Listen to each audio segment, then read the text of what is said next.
नमस्कार दोस्तों, आपका स्वागत है। आज हम कैसियन नाम के एक इंसान की कहानी देखेंगे। 2005 में वो ये कहते हैं कि मैं हर सुबह साइकिलिंग करता था। सुबह मतलब कसरत के लिए साइकिल चलाता था। और एक दिन वो जब साइकिल चला रहे थे तब पीछे से एक गाड़ी ने आकर उनको ज़ोर से टक्कर मारी। वो ये कहते हैं कि मुझे एकदम पल के लिए मतलब कुछ पता ही नहीं चला कि आखिर मेरे साथ आखिर ये क्या हुआ। और उसके बाद वो ये कहते हैं कि मेरी जो मतलब आत्मा थी कहीं ना कहीं शरीर के ऊपर ही ऊपर जा रही है, ऐसे मैंने एहसास किया। और उसके बाद वो ये कहते हैं कि मैं एक बादलों की दुनिया में पहुंच गया। वो ये कहते हैं कि उस बादलों की दुनिया में एकदम मतलब सब कुछ एकदम प्यार भरा ही था। वहाँ पर ऐसा कुछ भी नहीं था जो हमें दुख दे या फिर हमें थोड़ी सी चिंता हो, ऐसा कुछ भी नहीं था। जैसे हम पृथ्वी पर एकदम दुख में डिप्रेशन में जीते हैं, वैसे वहाँ पर कुछ भी नहीं था। और कैसियन बाद में ये कहते हैं कि उनके सामने उन्होंने एक आकृति देखी। वो आकृति एक आत्मा की मतलब एक प्रकाश के सुंदर गोले की थी।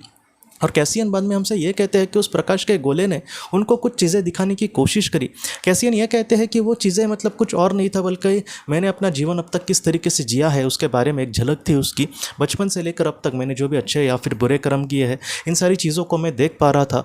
मैं बस चीज़ों को नहीं देख पा रहा था बल्कि मैं इन सारी चीज़ों में ये भी समझ पा रहा था कि आखिर मैंने क्या अच्छा किया और क्या बुरा किया। और उसके बाद वो ये कहते हैं कि मुझे मतलब जो अच्छा किया था उसके लिए बहुत अच्छा लग रहा था और जो बुरा किया उसके लिए बहुत ज़्यादा बुरा लग रहा था।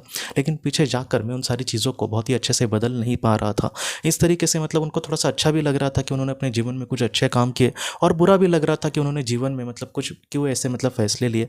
धीरे धीरे वो ये कहते हैं कि इन सारी चीज़ों को मैं समझ पाया कि वो आकृति या फिर वो आत्मा मुझे क्या दिखाना चाह रही है। और उसके बाद वो ये कहते हैं कि मैं इन सारी चीज़ों को समझ जाने के बाद उस आकृति ने मुझे मतलब कुछ इस तरीके से संदेश दिए कि अब तक ही तुम्हें मतलब ये सारी चीज़ें समझाने के लिए मुझे समय दिया गया था।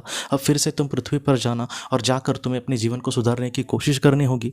मतलब वो ये कहते हैं कि जो अपने जीवन में मैंने बुरे कर्म किए थे या फिर जो मेरी सोच गलत थी या फिर जो बुरे मतलब मेरे हालत में मैंने कुछ करने की कोशिश करी थी जो अच्छा नहीं था, इन सारी चीज़ों को मैं किस तरीके से अच्छे से मतलब करूँ या फिर इन सारी चीज़ों में मैं अपने आप में सुधार कैसे लाऊँ। तो इन सारी चीज़ों को मैंने मतलब बहुत ही अच्छे से समझा कि वो मुझे कहना चाहते हैं। और उसके बाद वो दोस्तों फिर से पृथ्वी पर लौट आए। वो ये कहते हैं कि पृथ्वी पर आने के बाद में इन सारी चीज़ों में मतलब मैंने पहले तो मैं उनको मतलब पता नहीं चल रहा था कि आखिर मैं कहाँ पे आया। बाद में उनको पता चल गया कि मैं तो अस्पताल में हूँ। बाद में उनको याद आया कि मेरा तो एक्सीडेंट हुआ था। मतलब वो ये कहते हैं कि कभी कभी हम मतलब थोड़ी देर के लिए मतलब कहीं पर हम चले गए और फिर से आ गए, वैसे कुछ लग रहा था। बाद में धीरे धीरे उनको ये कहते हैं कि मैं अस्पताल में था, मुझे बहुत ज़्यादा लगा था लेकिन मुझे ज़रा भी दुख नहीं था क्योंकि मैं अंदर से इसलिए खुश था कि मैं अपने जीवन में कुछ अच्छा इंसान बन पाऊँ। जो मैंने गलतियाँ की थी उसको मैं सुधारने की कोशिश करूँ, तो इसलिए उनको थोड़ा सा अच्छा लग रहा था। और धीरे धीरे वो ये कहते हैं कि मेरे मतलब शरीर में थोड़ा सा सुधार आने लगा। कुछ महीने उनको अस्पताल में रहने पड़ा और उसके बाद वो धीरे धीरे ठीक हो गए। और बाद में वो हमसे ये कहते हैं कि वो ठीक होकर मतलब चले गए अस्पताल से और एक अच्छी ज़िंदगी उनकी शुरू हुई। आज जितना हो सके अच्छे कर्म से वो आगे बढ़ रहे। वो यही कह रहे हैं कि आज मुझे कोई दुख दे चलेगा लेकिन मैं ऐसा कुछ भी कर्म नहीं करना चाहता। आज मैं किसी को दुख दूंगा तो हो सकता है कि मुझे कुछ ना लगे लेकिन कल मेरी आत्मा को इन सारी चीज़ों से बुरा लगेगा। तो इन सारी चीज़ों से वो कहते हैं कि मैं ये सारी बातें सीख पाया और आज वो कहीं ना कहीं खुलकर और एक अच्छे तरीके से जीने की कोशिश कर रहे हैं। तो ये जो कैसियन की कहानी है दोस्तों, हम सबको सबसे बड़ी सीख यही देती है कि अपने जीवन में हमें कभी भी बुरे कर्म नहीं करने। आज हो सकता है कि हम कुछ बुरा कर्म करें लेकिन कल ये सारी चीज़ें हम खुद को मतलब कहीं ना कहीं दुख देंगी। इसलिए ऐसा मतलब कुछ भी कर्म ना हो हमारे हाथों से जिससे हमें कल बुरा लगे दोस्तों। तो दोस्तों हम अपने अगले वीडियो में मिलते हैं। आप अपने परिवार का ख्याल रखना। आपका बहुत बहुत धन्यवाद।